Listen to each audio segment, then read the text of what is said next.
Today at 6, the Prime Minister's plan for the economy is torn up by her new Chancellor, who reverses almost all her tax cuts. Jeremy Hunt said there will now be no cut in the basic rate of income tax and warned of spending cuts to come. This government will take the difficult decisions necessary to ensure there is trust and confidence in our national finances. That means decisions of eye-watering difficulty. There is long-term damage that can't be undone. Once you've crashed a car at 100 miles an hour, you've damaged it for good, and you're going to be paying much more on your insurance for years to come.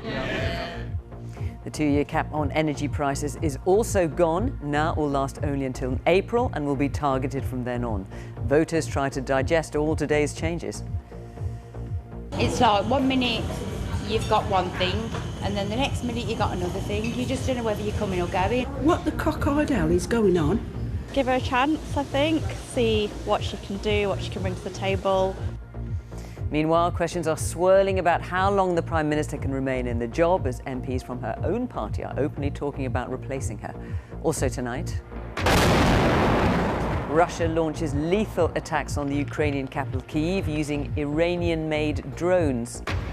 And hundreds of Metropolitan Police are getting away with law-breaking and misconduct, according to a new report. On BBC London, more on the conduct of the Met Police. We'll be speaking to the Mayor as a report reveals hundreds of officers have been getting away with breaking the law.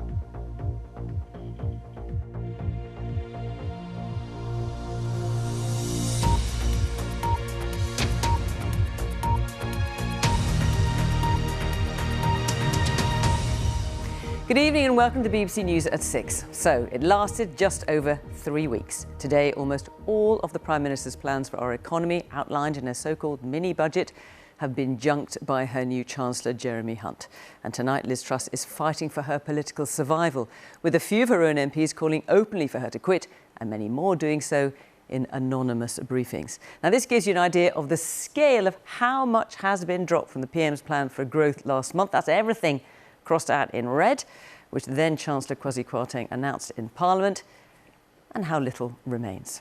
The 1p cut in the basic rate of income tax has been dropped indefinitely. It will remain at 20p. The 2-year cap on energy prices has been cut. It will now last until April next year and be more targeted after that. And the new Chancellor made it clear that there will be cuts in public spending to come, something the Prime Minister had insisted would not happen. Jeremy Hunt told MPs this afternoon that decisions need to be taken of what he called eye-watering difficulty. The Labour leader, Sir Keir Starmer, accused the government of inflicting long-term damage on the economy. Our political editor, Chris Mason, has been watching the day's events unfold. A government on the run. Sorry about the rain, guys. The new Chancellor's even apologising for the weather. Jeremy Hunt was jogging before dawn, even thought of braking this morning. Any more U-turns? The answer was yes. News was already breaking. Mr Hunt was performing the last rites on almost all of Liz Truss's plans. Her programme for government, dead. Living hour by hour. This is what hand-to-mouth governing looks like.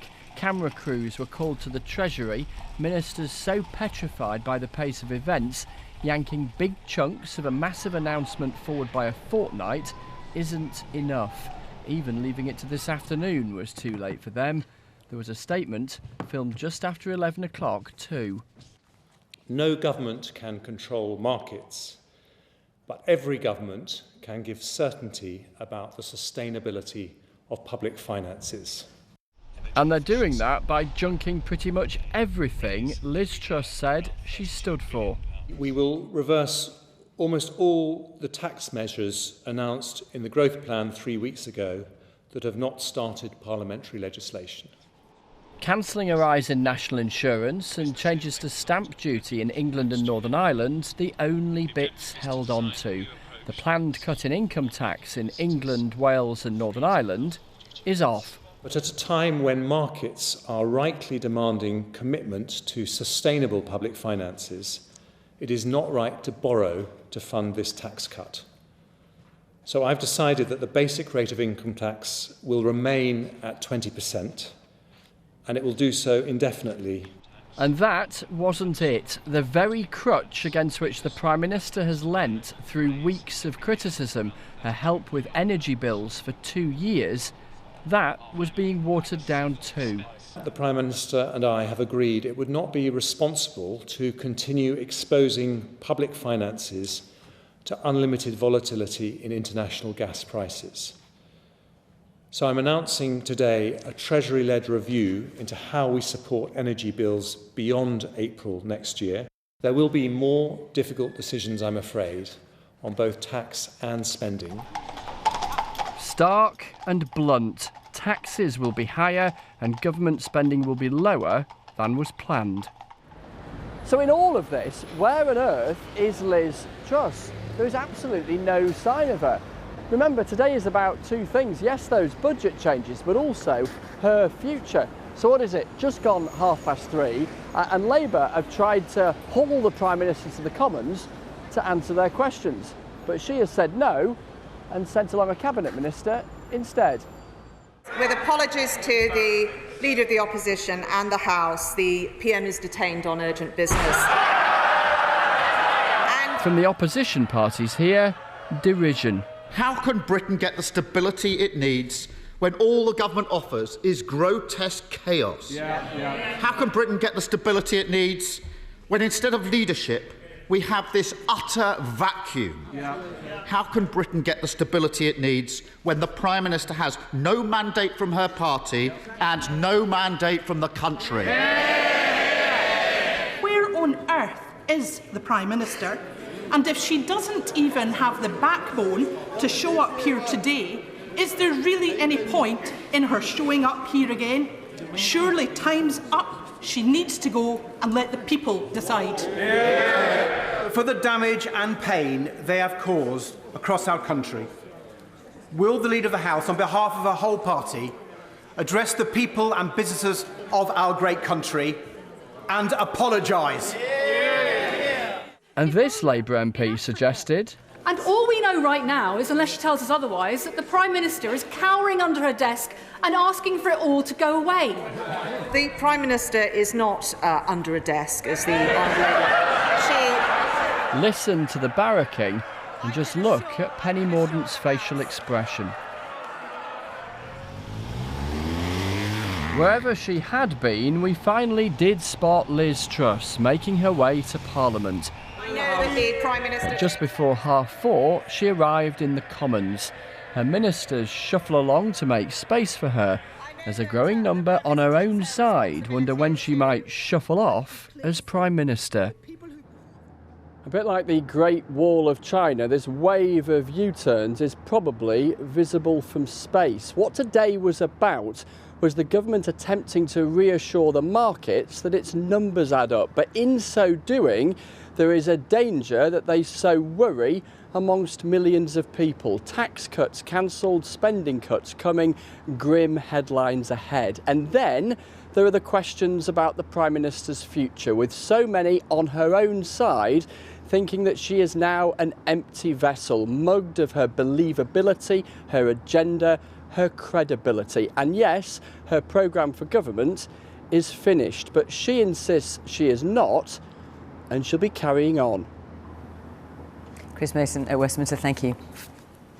Well, the government's emergency action today was to reassure the markets, which have reacted positively. So how much money has the government saved by ditching its tax cuts, and how big is the hole still remaining in the country's finances? Here's our economics editor, Faisal Islam. The ink was barely dry on the growth plan, the official name for the mini-budget, when it began to fall apart in spectacular fashion. Measure after measure have dissolved within just days.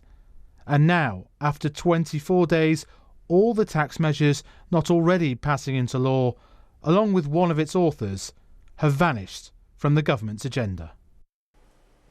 Today, the new Chancellor didn't just announce a new chapter in economic policy, it was a complete rewrite. Of the £45 billion of tax cuts announced at the mini-budget, we'd already heard that reversing the planned corporation tax cut would knock off £19 billion. And the £2 billion for the top rate of 45 pence, well, that was scrapped first. Today, another £7 billion in other tax cuts was scrapped, including things like a freeze on alcohol duty, leaving £17 billion. The stamp duty cut and the reversal of the rise in national insurance. But Jeremy Hunt went even further, not only cancelling the proposed early cut in the basic rate of income tax, but getting rid of it into the future. So going beyond reversing the mini-budget policies and leaving the tax-cutting Prime Minister with a higher path for the basic rate of tax than she inherited. That raises the Treasury £5 billion a year. Net that off and you still have a hole of £12 billion. But the gap's actually grown by £20 billion at least because the economy's been hit and we face higher interest rates. And so all in all, that means a large gap, £30-ish billion, and so a squeeze on public spending, hard-pressed departments, perhaps welfare payments, perhaps more tax rises required. This has certainly helped us towards a much more sustainable public finance situation. The Chancellor also said he's going to be looking at spending. It's pretty unclear how much he'll need to do, but if he does much at all over the next 2 or 3 years, that will take us back to austerity because inflation has wiped out a lot of the increases that were announced last year. So any significant change to those spending plans will mean cuts to public spending budgets. Why now? This was all about reassuring the markets. And you can see from this chart that shows the cost of government borrowing, it did have the desired effect, with those interest rates on government bonds coming down by about 0.5 percentage point. But let's put that in context. And you can see that while today saw those yields come down, the cost of government borrowing is still higher than it was before the mini-budget around here, higher than similar countries, suggesting an ongoing premium. But the big picture is that a further spiral up has been prevented as the credibility cup begins to fill again. It was a relief to see what the Chancellor had to announce today, but certainly the measures that were tabled today are not enough to really cover the whole of the budgetary black hole.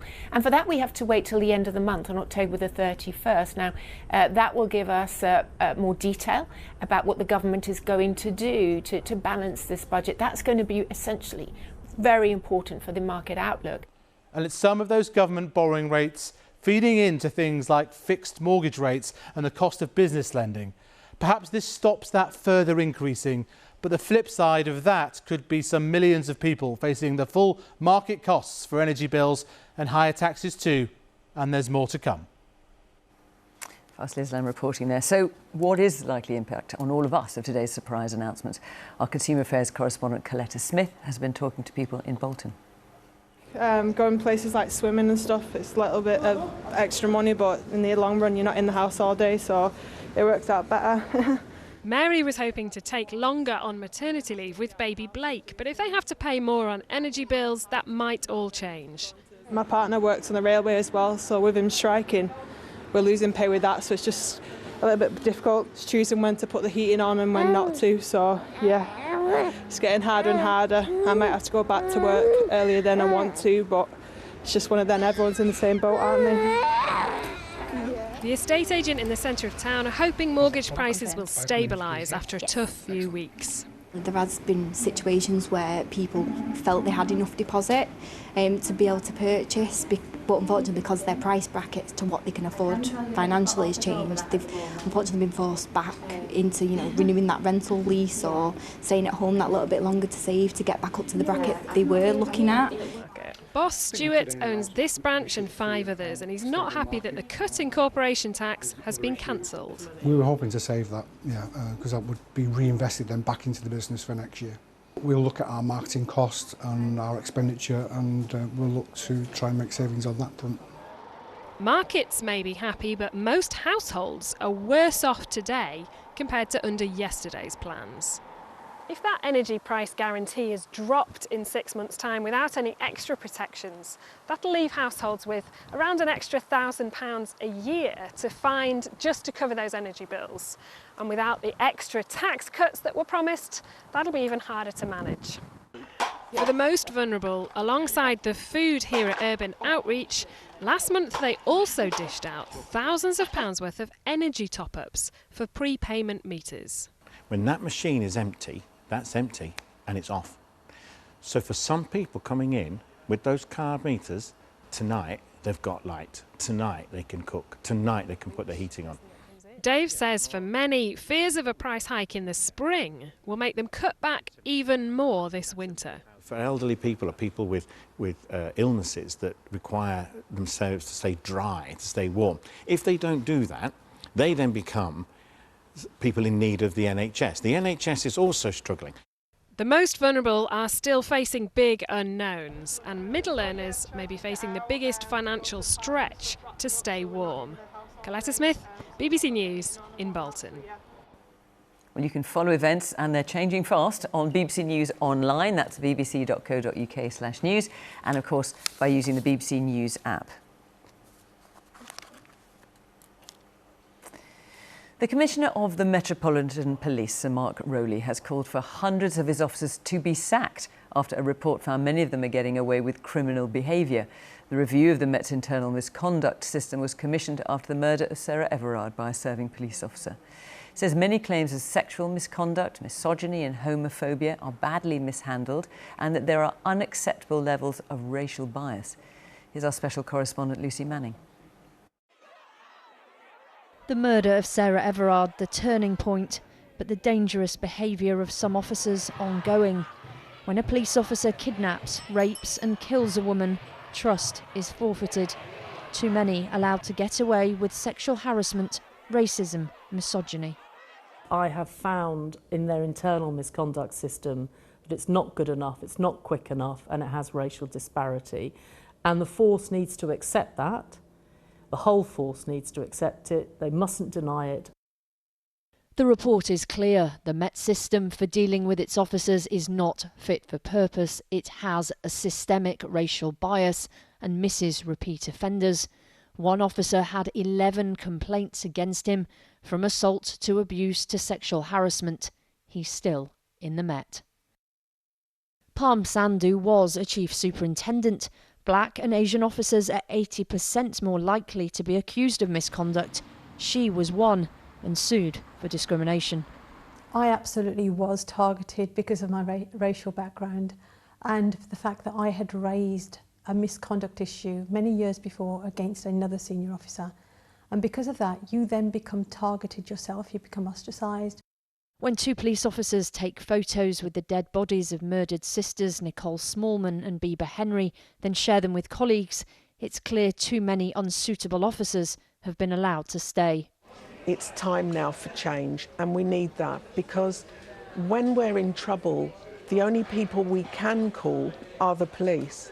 And if you're not sure that they're going to be honest and true, we're all left in a terrible state. From the Met's HQ, you can look out over London and the people the officers here are supposed to serve. But the failure over years and decades to get to grips with corrupt and dangerous officers have left that public at risk. The new commissioner admits hundreds of officers who should have been sacked are still in the Met, and it's appalling. I'm so angry about how we've let so many people down. Just what you read about what women and non-white officers are suffering in the organisation, it's disgraceful, our feebleness in our response to that. And I apologise to them that we've let them down so badly, and I apologise to the public for what that means for them as well. But for too many years, the Met has failed to police itself. Change is always promised, but so far has never come. Lucy Manning, BBC News. The time is nearly 6:20. Our top story this evening. The Prime Minister's plan for the economy is torn up by her new Chancellor, who reverses almost all her tax cuts. And still to come, the Scottish Government set out its plans for the economy in an independent Scotland. And on BBC London, environmental activists scale the QE2 bridge, bringing traffic to a standstill on the Dartford crossing. And London's rental market in crisis, with high demand and too few homes.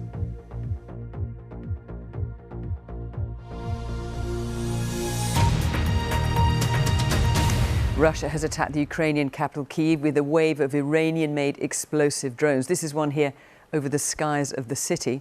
The strikes killed at least 4 people, including a pregnant woman and her husband. Airstrikes have also hit critical infrastructure in 3 regions beyond the capital, cutting off electricity to hundreds of towns and villages. Our correspondent Paul Adams reports from Kyiv. Ukraine's capital under attack again. Moscow determined to keep Kyiv on the front line. The city's defenders equally determined to tackle the threat any way they could. But the drones came thick and fast. Of 28, 5 got through. 1 tore this elegant apartment building in 2. Half of it is gone. For one elderly resident, a narrow escape. Her balcony just a few feet from the impact. We saw how this pulse, it looks like something. I think it's terrible. It's like a terrorist act. I heard it at 6 in the morning. I couldn't sleep all morning, and then I heard the second one. It just comes out of nowhere. It's been a few hours since the explosion here in the middle of the city, but as you can see, there's still frantic rescue work going on. This is the second time in a week that the centre of Kyiv has been hit. Among those who died here, a young couple, the woman 6 months pregnant. For the city's mayor, the aim of all this is clear. The target destroyed the whole infrastructure of Ukraine, destroyed the infrastructure in our hometown. They left people freezing in the winter, less people do it without electricity. The Russians want to make the humanitarian catastrophe in our hometown. Russia has used hundreds of Iranian-made attack drones in recent weeks. They're low-flying and hard to shoot down. Ukraine says it needs more help to deal with them. Offices of Ukraine's national energy company were hit today. Infrastructure facilities targeted outside the capital too. Moscow's assault on the fabric of daily life goes on. Paul Adams, BBC News, Kyiv. The Manchester United footballer Mason Greenwood has appeared in court charged with attempted rape. The 21-year-old is also charged with assault and engaging in controlling and coercive behaviour. All bird keepers in England, Scotland and Wales must now follow strict biosecurity measures by law after an avian influenza protection zone came into force across Britain at midday today. The government made the announcement following an increase in the rates of bird flu in wild birds and on commercial premises. Our rural affairs correspondent Claire Marshall has more. Canada geese are welcome guests on the waters of Langford Lakes Nature Reserve. So the public can't come through here. But last week, 20 birds were found dead. And Dave Turner took us out to check for more. And as you can see here, this is a young swan that I found this morning.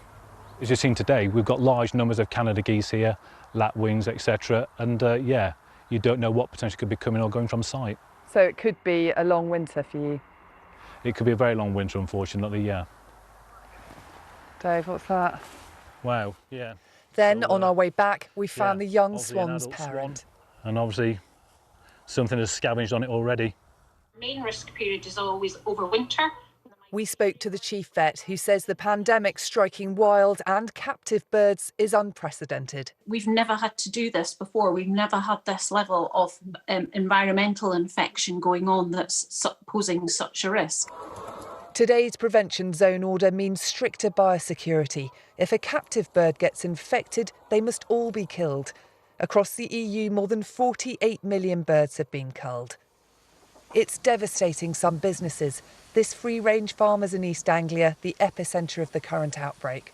So financially, this is a huge cost of business. The clean down, disinfecting, the loss of the production space, the cost of that runs into hundreds of thousands of pounds, if not millions of pounds. It's a huge, huge financial cost. Back on the reserve, behind the mask, is a wildlife ranger, more used to caring for the birds rather than bagging dead ones. They're off to be tested by government vets. Meanwhile, the fate of all the other birds here hangs in the balance. Claire Marshall, BBC News, Wiltshire. The Scottish Government has set out its plans for the economy in an independent Scotland. The paper detailed proposals for issues such as currency, trade and border arrangements, and are being released as the Supreme Court considers whether Scotland can hold another independence referendum without the permission of Westminster. Our Scotland editor, James Cook, reports. Are you voting for independence or not? That's the question. And to help these voters and their fellow Scots answer it, Nicola Sturgeon has been setting out the economic case. The UK economy is in long-term decline. The UK economic model is failing and failing badly. But in relation to an independent Scotland, people want to know, indeed, people have a right to know this. Can we do better? Do we know how to do it? And will it be worth it? Her answer, emphatically yes. But there were questions about checks on the border, when a new currency could be launched, how an oil fund would work, and more. Is it not simply a fact that the first years, perhaps even the first decades of an independent Scotland, would require tax rises, spending cuts, vast and expensive borrowing, or a combination of all of those? Is this an easy path for any country? No, but it is one that we are able, doing it this way, to guide through a sensible approach consistent with our values. Scotland already has some of the building blocks of an independent state, a parliament for a start.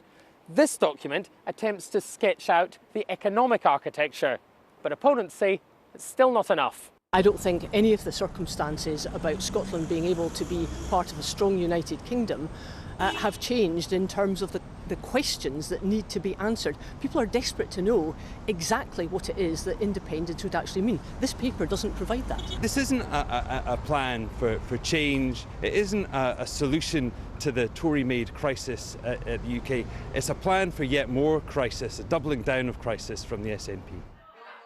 But what about those voters? How do they feel about the independence debate? Economically, yes, there's going to be the upheaval, but every country that got its independence, the first few years, had its upheaval because they had to set up central bank, they had to set up all the institutions. Brexit isn't done yet. We're still feeling the pain for that. And I think financially, this is a terrible time to go for India Ref 2. We've got inflation running at 10-11%. Imagine the Hadrian's Wall border crossing. But do you not think that we possibly have resources? We have a lot of wind in Scotland. Can we use this? Can we generate more power? Can we sell this power? We've heard the Saudi Arabia of renewables, the state-owned energy company. These are all things the Scottish Government could have done and the SNP said they wanted to do, and they just haven't done.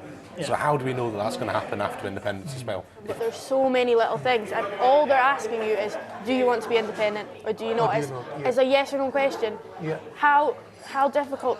That's a difficult thing to answer. If they get a chance, because we are all waiting for the Supreme Court to rule on the legality of another referendum. James Cook, BBC News, Edinburgh. Well, let's return to our top story, and yet more U-turns by the government as it ditches almost all of last month's mini-budget, the latest twist in what's been an extraordinary few weeks. Our political correspondent Alex Forsyth has been to Coventry and Nuneaton to see what people there make of it all. In the Warwickshire countryside, this historic hotel and golf course, like many businesses, battled through the pandemic to be faced with rising bills and economic instability. Owner Rick has been a Conservative supporter, but he has long been losing faith in the government, saying it's overlooked hospitality businesses like his. And watching the Chancellor today left him far from convinced about what's ahead. This government has been a pretty chaotic show, and they've got an awful lot of work to do to convince me that they really, really do know where they're going and what they're doing. Do you have faith in Liz Truss and this government? I've never felt less confident in a government in this country. Never. Nearby, Nuneaton is a constituency that often reflects the national political picture. Currently Conservative, it has been Labour in the past. Some here say the Prime Minister should be given time. She's not been here very long, she's not made a great start, but see how she goes. There's not much confidence in the government really at the moment, but I don't know who would be better to replace her. Give her a chance, I think, see what she can do, what she can bring to the table, but I think she's just got to try and find some trust in people. Just off the high street, this cafe's been run by Sharon for the past 13 years. A Conservative voter, she's run out of patience with the government's changing position. 1 minute you've got one thing, and then the next minute you've got another thing. You just don't know whether you're coming or going. We've got Liz, and if she's not running the country, then she needs to go. Do you think she is running the country? Customers Sheila and Linda share a sense of frustration. What the cockeyed hell is going on? We've had one, Boris, 8. Now it's her. She's no good either. Haven't they got one good one between them all? What do you think should happen now? Do you think Liz Truss can keep her job? No. Why not? I don't believe anything she says now. I don't think she's capable of running the country, and why they voted her in, I have no idea. So whether there's a change at the top or not, the past few weeks certainly seem to have come with a political price. Alex Forsyth, BBC News, Warwickshire. Let's take a look at the weather now with Chris Fawkes. Hi, Chris. Hi Fiona. Well, we had some beautiful sunshine eventually across England and Wales after, for some, a wet start to the day. But the rain from an area of low pressure was reluctant to ease away from Scotland. Indeed, we've still got a bit of rain left over from the same area of low pressure at the moment. That low will pull away northeastwards overnight tonight. And then what will happen over the next few days is we get this ridge of high pressure building in across the north of the UK, bringing with it some quite cool air, battling this area of low pressure to the southwest that has mild air, but will eventually be threatening outbreaks of rain towards the middle part of the week. Now, overnight tonight, the rain will clear away from Scotland. We'll just be left with a few showers for Shetland, Orkney and Aberdeenshire by the end of the night. Clear skies, allowing temperatures to dip down into low single figures. Then later in the night, we'll start to get a bit more moisture coming into that across England and Wales. And I think that's a recipe for seeing some mist and fog patches, probably the worst of these across Wales, the Midlands and parts of southern England as well. Any mist and fog could take a few hours to clear out of the way as well, but otherwise we've got a fine day of weather, lots of sunshine around, a threat of a little bit of rain towards the far southwest of England late in the day, and maybe an odd passing shower for the far northeast of Scotland. But for most of you, it's fine, and for many it's pretty mild as well. It's a Wednesday, and that area of low pressure starts to flex its muscles more. The breeze picks up and we start to see more cloud working in from the southwest, along with some sporadic bursts of rain. They should stay away from Scotland, where high pressure still hang on, but if anything, it's getting a bit colder here. Temperature about 9 to 12 degrees in the north. For Thursday, a band of rain extends from our area of low pressure to the southwest. That pushes northwards through the day. The rain's going to be quite heavy at times. Temperature still about 12 in the north, a little bit below average for the time of year, but mild in the south. 19 in London, well, that's about 3 degrees above average for this stage of October. That's how the weather's looking. Fiona. Chris, thanks very much. That's the BBC News at 6. You can keep up with all the latest political developments on the BBC website, of course. We'll have more here at 10. But from the 6 team, it's goodbye, and the news continues here on BBC One. Now it's time to join our news colleagues across the nations and regions for the news where you are. Bye-bye.